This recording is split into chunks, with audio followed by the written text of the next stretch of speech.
Hello नमस्कार। आप सभी का बहुत बहुत स्वागत है आपके अपने करंट हेवन के यूट्यूब चैनल पर। बेहतरीन होंगे, जिंदाबाद होंगे और मस्त तरीके से पढ़ाई भी अपना कंटिन्यू किए होंगे। कुछ जो अफवाह वाले एलिमेंट हैं और उनकी बातों को लेकर आप सभी लोग परेशान हो जाते हैं। तो मैंने कल रात में भी एक वीडियो कर रहा था, जब तो उसमें भी बहुत सारे बच्चों ने कमेंट लिखे थे कि सर अब गोंद लेने वाली बातचीत आ ही गई है, तो फिर सुपर टेट का क्लास लेने से क्या फ़ायदा। तो मैंने कहा भाई ठीक है, बिल्कुल सही सोच रहे हैं आप लोग। जब वैकेंसी आएगी ही नहीं तो फिर पढ़ने से क्या फ़ायदा, है ना।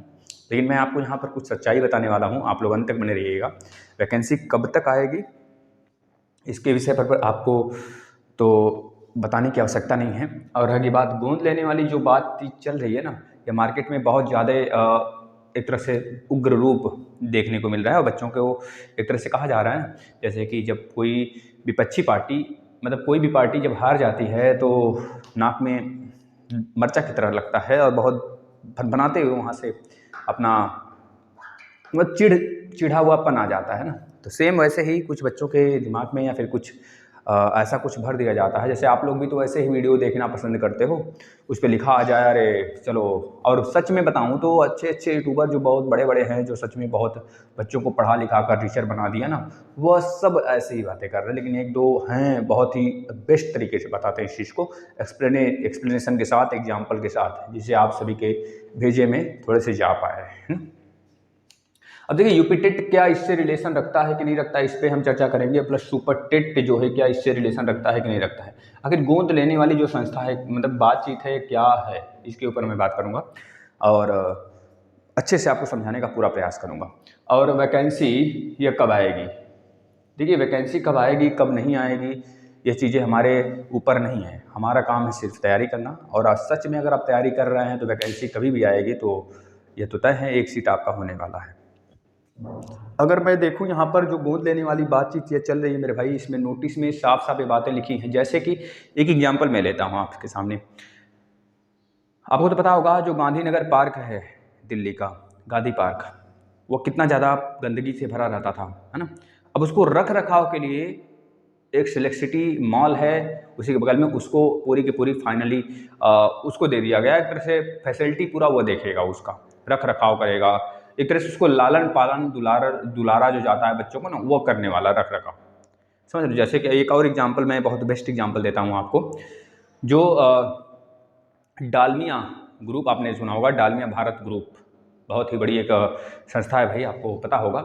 आइकॉनिक रेड फोर्ट के रख रखाव को, यानी कि एक तरह से मॉन्यूमेंट के रख रखाव के बारे में, जो आपका आइकॉनिक रेड फोर्ट है भाई, लाल किला दिल्ली का, उसके रख रखाव पूरा साफ सुथरा का जिम्मेदारी डालमिया भारत ग्रुप को दिया गया था। और वह अपने जैसे बच्चों को पाला जाता है ना, कि माँ बाप के लिए बच्चा बहुत ही प्यारा होता है, चाहे जितना वह दूसरे के लिए नालायक हो, माँ बाप उसे अच्छे से कपड़े पहनाते हैं, उसको संस्कार देते हैं, पढ़ाने के लिए भेजते हैं, सब कुछ। तो वैसे ही समझ लीजिए जो भारत के मतलब जो आपके उत्तर प्रदेश के सरकारी स्कूल हैं ना, उनको रख रखाव के लिए, उनकी सारी चीज़ें देख रेख के लिए, उनके बच्चों को थोड़े से अपग्रेड करने के लिए, समझ रहे हैं ना, तो उन चीज़ों को थोड़ा सा बैलेंस करने के लिए उन बच्चों से जो सच में एक तरह से अलग हट जाते हैं समाज से, यानी कि जो प्राइवेट संस्था में चले जाते हैं पढ़ने के लिए, उनके इक्वल लाने के लिए, इक्विवेलेंट लाने के लिए हर एक प्राइवेट स्कूल को यह जिम्मेदारी दी गई है कि आप हर एक, जब मतलब कि बहुत बड़े बड़े जो होते हैं जो प्राइवेट स्कूल, उनको एक एक जिम्मेदारी दे दिया गया, आप एक गवर्नमेंट स्कूल को लेकर उसका लालन पालन करोगे, दुलारोगे। अब इसका मतलब यह नहीं कि एडॉप्ट कर लिया गया, है ना। एडॉप्ट नहीं मेरे भाई, रख रखाव। और एडॉप्ट और रख रखाव बहुत ज़्यादा अंतर है, इससे आपको वह रिलेशन नहीं करना। उससे कदापि मतलब है ही नहीं कि वैकेंसी से, जो आप लोग वैकेंसी को जोड़कर देख रहे हो ना, इससे सुपर टेट से तो कदापि इसका मतलब नहीं है, कुछ भी मतलब नहीं है। 0% लोग जोड़ के जो बता रहे हैं ना, और आपके दिमाग में जो कचरा भरा जा रहा है, आप भर सकते हैं उस कचरे को, क्योंकि आपको उसकी शायद आवश्यकता हो, लेकिन जिसको आवश्यकता नहीं वो दूसरे तरीके से देखेगा। थोड़ा सा नोटिस को अपने तरीके से पढ़ने का प्रयास करें। जो दूसरा कोई आपको समझाता है, हो सकता है हम ही आपको जो बता रहे हो सकता है रॉन्ग साइड आपको बता रहे हैं, बहुत सारी चीज़ें गलत बता रहे हूँ, है ना। तो इस सब सारी चीज़ों को दिमाग से निकाल कर आप खुद एक बार उसे पढ़ने का प्रयास करिए अपने नज़र से, आखिर उसमें क्या लिखा है, या कहीं लिखा है। अब बहुत सारे बच्चे, जैसे कि एक बच्चा था कमेंट कर रहा था, हाँ मतलब कर रहे थे, उनका कहना यही था कि सर मैंने यह वीडियो एक बार और किया था, जैसे यह नोटिस आई थी तो मैंने बताया था, लेकिन उनका कहना था कि सर आप दूसरे डायरेक्शन में हमको बता रहे हैं, जो चीज़ें सच में है उसमें वो चीज़ें नहीं। भाई उसमें साफ साफ लिखा हुआ है। अगर यहाँ पर मेरा डिजिटल बोर्ड होता तो मैं आपको यहाँ पर खोल कर वो चीज़ें दिखाता।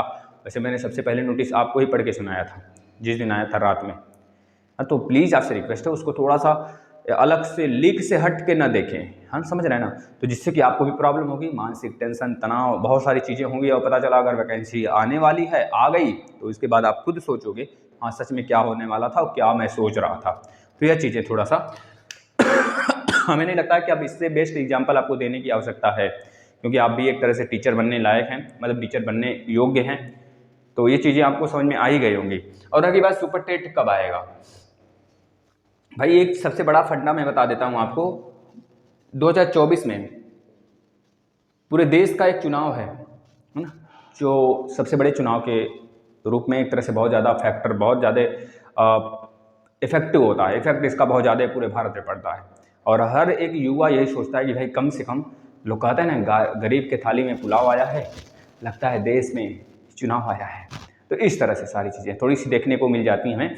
और यह तो श्योर है कि सुपर टेट की वैकेंसी आएगी, और 4 साल से आ भी रही है, और शायद इस बार फाइनली मैं आपको बता दूं 2023 के एंड तक शायद आपको बहुत बड़े रूप में एक वैकेंसी देखने को मिलेगी। पूरी श्योरिटी के साथ ये चीज़ें आपके सामने आ सकती हैं। तो प्लीज़ आपसे रिक्वेस्ट है, जो बच्चे ये सोच कर बैठ जाएंगे कि गोंद ले लिया गया, भर्ती तो नहीं आएगी, क्योंकि पिछली बार ऐसा हुआ था हमारे गांव में, वो तो अलग चीज़ है। देखिए, अब जो चीज़ें, जैसे कि कोई भी नियम कानून बनाई जाती है, अगर कोई भी एक तरह से कोई रूल रेगुलेशन निकाला जाता है, या फिर कोई भी एप्लीकेशन लॉन्च किया जाता है, कुछ दिन तक वर्क होता है, कुछ महीने भी नहीं बीतता मेरे भाई, कुछ दिन तक वर्क होता है, बहुत ही अच्छे तरीके से उस पर काम होता है। लेकिन बाद में धीरे धीरे जैसे उसको उसके तरफ से ध्यान हटने लगता है, और वह एक तरह से ठंडे बस्ते में पड़ा रह जाता है, फिर उसका कोई पूछने वाला नहीं है मेरे भाई, कुछ भी नहीं। जैसे कि मान लीजिए कोई त्यौहार आया, मतलब मान लीजिए गांधी जयंती आई, भले ही साल भर में आप गांधी जयंती को ना पूजे हो, लेकिन 2 अक्टूबर को ऐसे पूजोगे, लग जाएगा कि बहुत ही ज़्यादा लाड प्यार करके उसको रखे हुए होते हो। साल भर भले पता ही ना हो गांधी जी कौन है। ये चीज़ें होती हैं, समझ रहे हैं? तो वह चीज़ें आप अपने दिमाग से निकाल दें कि सिलेक्शन का प्रोसेस नहीं होगा, या फिर गोंद लेने की जो प्रक्रिया है वह सुपर टेट से रिलेटेड करेगा, यूपी टेट से रिलेट करेगा, इस सबसे नहीं। अब दूसरी तरफ यूपी टेट जो आपका है, ठीक है, 12 अक्टूबर को एक पूरे देश का जो नज़र है वह सुप्रीम कोर्ट के एक फैसले पर गड़ी रहेगी। अब वो फैसला कौन सी है? आपको पता है कि DLED और BEd का फैसला प्राथमिक को लेकर, तो वह फैसला जैसे ही निर्णायक होगा मेरे भाई, अगर 12 अक्टूबर को हो जाता है, तो यूपी टेट के वैकेंसी, मतलब सॉरी, यूपी टेट का नोटिफिकेशन आपको देखने को मिलेगा, ये श्योर है। हम तैयार रहेंगे। हो सकता है कि लास्ट दिसंबर या फिर मिड दिसंबर से स्टार्ट भी हो जाए एग्जाम, है ना, मतलब एक दिन में एग्जाम हो सकता है उसका। तो लास्ट दिसंबर तक, 28 नवंबर तक होता था पहले, 28-27 नवंबर तक, नवंबर ना सही तो दिसंबर लास्ट तक हो सकता है इसका एग्जाम। तो आप लोग तैयार रहेंगे। लेकिन लास्ट अगर 12, मैं वही कहूँगा लास्ट बार फिर से, कि 12 अक्टूबर में जो निर्णायक फैसला आने वाला है, अगर वह क्लियर हो जाता है तो, नहीं तो फिर बहुत लंबा खींचेगा भाई। और रही बात, जो लोग ये कह रहे हैं कि ये सरकार का पूरा एक तरह से जादू है कि यह निर्णय नहीं लिया जा रहा है, भाई अब मैं बता देता हूँ आपको। आर्टिकल नंबर 50, शायद अगर यह चीज़ें संसद पे डिपेंड करती कि अयोध्या वाला जो विवाद है ना, तो शायद आज भी वह नहीं सुलझता। समझ रहे हैं ना? यह हमारे एक तरह से कह लीजिए कि लोकतंत्र की आज़ादी है, और हमारा एक अलग बॉडी है इन सब से हटकर, जो नेता प्रेता इस सब से हटकर एक अलग सा बॉडी है हमारा उच्चतम न्यायालय, जो कि निर्णायक फैसला देती है, पूरे देश के हित के विषय में सोचती है। वह किसी एक पर्टिकुलर या फिर किसी एक राजनीतिज्ञ को लेकर नहीं चलती है, और ना ही राजनीतिज्ञ का उसमें कोई हस्तक्षेप होता है। अगर उस पर कोई दबाव बनाता है भाई, तो अपना आप देख ही सकते हैं, पिछले 2-3 जज ने, जो आपके सुप्रीम कोर्ट के न्यायाधीश, उन्होंने इस्तीफा दिया था, है ना। लेकिन बहुत कम रेयर केस में ऐसा होता है कि कोई सरकार उन पर दबाव बनाए, ठीक है, क्योंकि बहुत ही ज़्यादा एक तरह से आर्टिकल हैं जिसके थ्रू संसद उन पर दबाव बना सकती है ना। लेकिन उनके पास भी राइट है कि आर्टिकल नंबर 50 के थ्रू बिल्कुल भी आज़ाद है ना। आज़ाद के कारण अपना जो भी चीज़ें होती हैं आज़ादी के साथ फैसले भी देती हैं। तो अब जो निर्णायक फैसला 12 अक्टूबर को होगा फाइनली, वो चीज़ें यह रास्ता साफ कर देंगी कि आगे यूपी टेट कब आएगा, और आगे बाद BEd BTC का जो लास्ट फाइनली रास्ता है किधर किधर को जाने वाला है, ठीक है ना। तो ये चीज़ें रही आपके सामने जो मैंने बताया। अगर इससे आप वाकिफ़ हैं तो प्लीज़ इस वीडियो को ज़रूर से ज़रूर शेयर करेंगे बच्चा पार्टी। और प्लीज़ आपसे रिक्वेस्ट है कि गलत अफवाहों के लेकर और तरह तरह की वीडियो देखने से कोई फ़ायदा नहीं। वैसे देख भी सकते हैं आप, देखना तो है ही, क्योंकि इस पर बहुत सुंदर सुंदर चीज़ें बातें लिखी हुई आती है ना। वैकेंसी तो अब गायब, शिक्षकों का भीड़ खत्म, शिक्षक भर्ती खत्म, है ना। इस तरह की सारी चीज़ें लिखना भी ज़रूरी होता है, क्योंकि आप लोग देखोगे नहीं ना फिर उसको, अगर उस पर सच्चाई लिख कर आ जाएगी तो यह चीज़ है। तो प्लीज़ आपसे रिक्वेस्ट है इसको शेयर करेंगे।